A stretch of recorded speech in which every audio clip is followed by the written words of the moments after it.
Raiders. And speaking of the Raiders, this guy was not just a Raider, but he was also a Patriot and did great work in the National Football League at a position that my brother loved. And the fact that we grew up Redskins fans, we actually kind of hated this guy because he was a Super Bowl champion in Super Bowl 18 when the Raiders destroyed the Washington Redskins 38-9. Of course, I'm talking about Mike Haynes, Pro Football Hall of Famer in 1994. Mike, how you doing this morning? Welcome to Tiki and Tierney. Yeah, well, thank you, man. I love that segue. That's a nice switch. Yeah, you know how it is. You know, I got to talk up the guys who we like to emulate. At least my brother liked to emulate.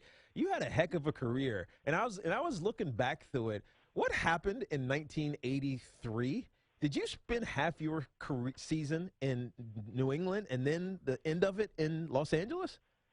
No. Actually, I didn't report to camp in Oh, 1983. oh, that So, gotcha.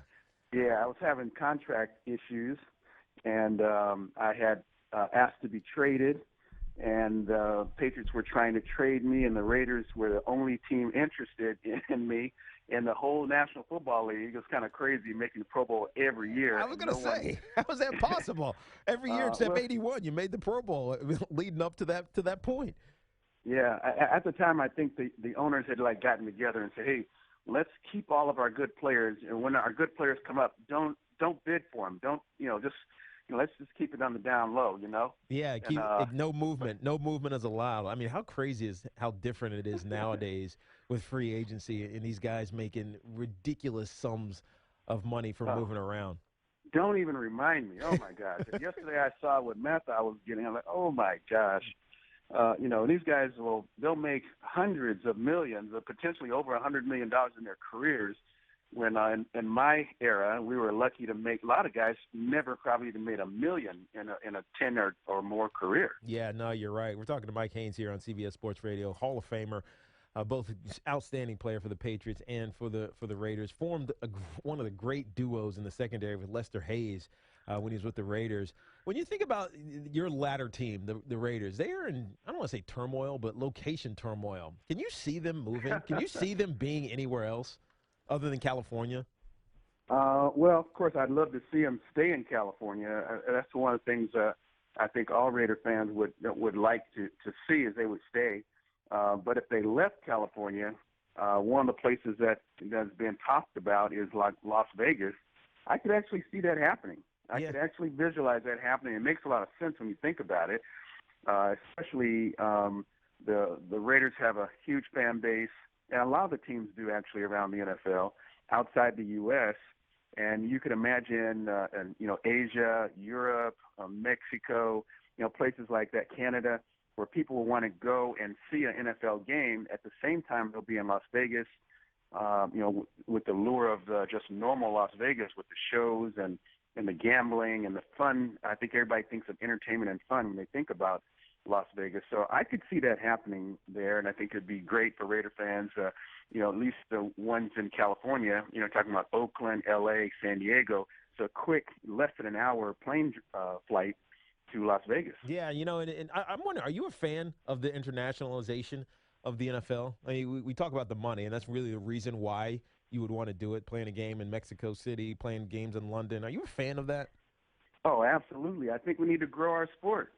It's that's where the future is.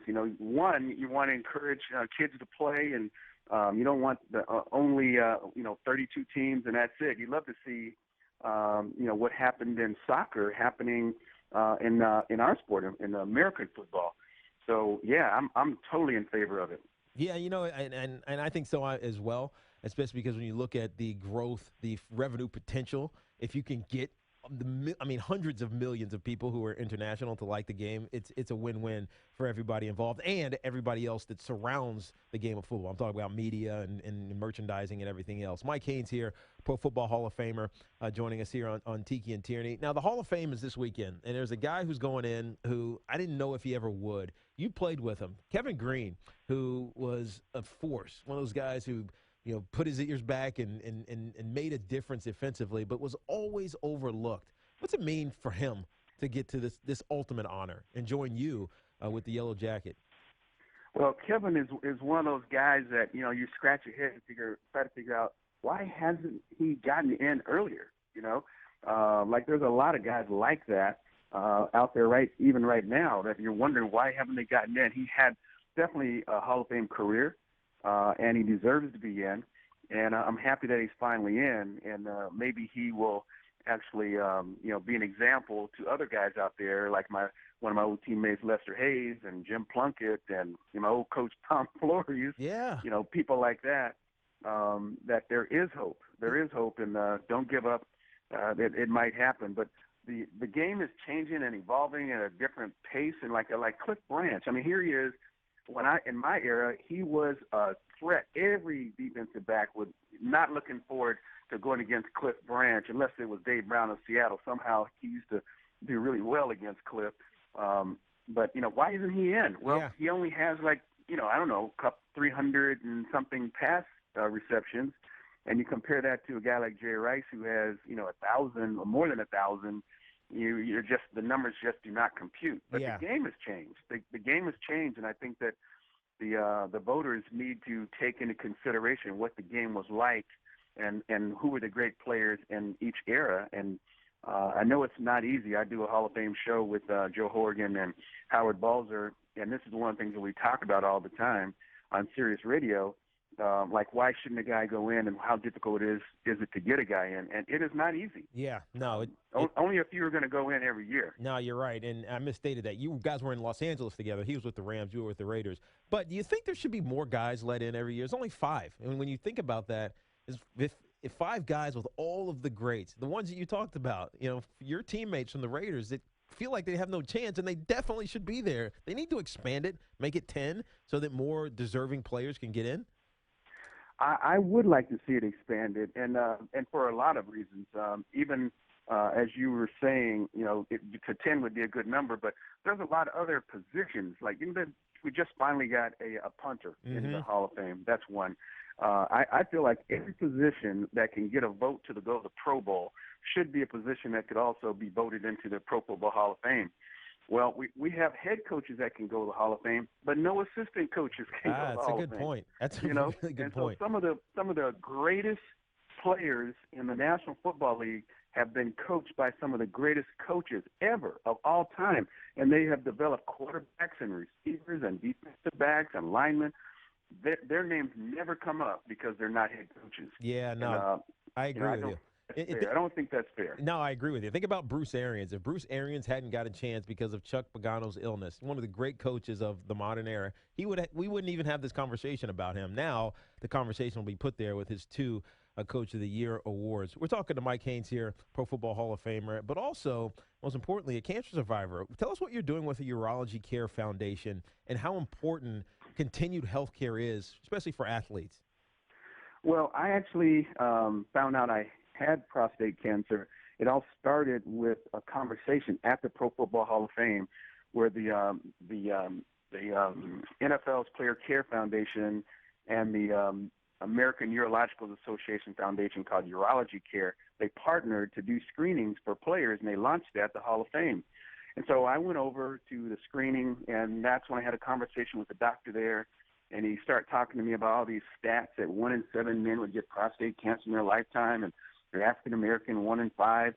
Being an African-American, I didn't know one single solitary African-American man that had prostate cancer. So I just thought those numbers were a little whack, And so if it runs in your family, it's a 1 in 3 chance you're going to get it. Well, that was the number that scared me. I didn't know if I should be worried, but I called my primary care doctor when I got back. He looked at my chart, and he looked at my PSA, which is a test that you can take. Any doctor can give it to you. Any general care practitioner can give a patient that. And he said, Mike, since you're African American, let's send you for a biopsy, because my number had started to rise, and they're looking for a spike in that. And so the biopsy came back positive. I found out I had cancer in 9 of the 12 places in my prostate. Oh, wow. And that was a scare, because I never had any symptoms. And the good thing was we caught it early, and that's what our message is all about, is if you catch it early, it's treatable. But there's not a lot that's going to tell you that you have. There's not a lot of symptoms that are recognizable. And so the best way is to know your family history. We try to encourage all men to know their own personal risk and to have these conversations with their doctor, like, when should I start to my PSA, doc. When should I? How often should I do it? And if we can do that successfully, we can impact the number of men that are finding out in the later stages and unfortunately not staying in the game. Yeah. So that's the message. And we have a lot of Hall of Famers, Chris Carter, Marcus Allen, Ronnie Lott, even Commissioner Goodell, Harry Carson, many, many, many guys that are helping us get the word out either through public service announcements or speaking engagements or things like that. But the goal is to bring those numbers down. Yeah, no, and hats off to you and amen to that, because a lot of us athletes, we think we're invincible. Really, a lot of us men, we think we're invincible and don't need to go see the doctor. Knowyourstats.com is how you can, or .org is how you can go Yes. figure out about PSAs and what you need to do when you go see your primary care physician. Mike, I appreciate you, man, and keep doing what you're doing, because not enough of Thank us, you. not enough of us take better care of us going forward. So good luck, man.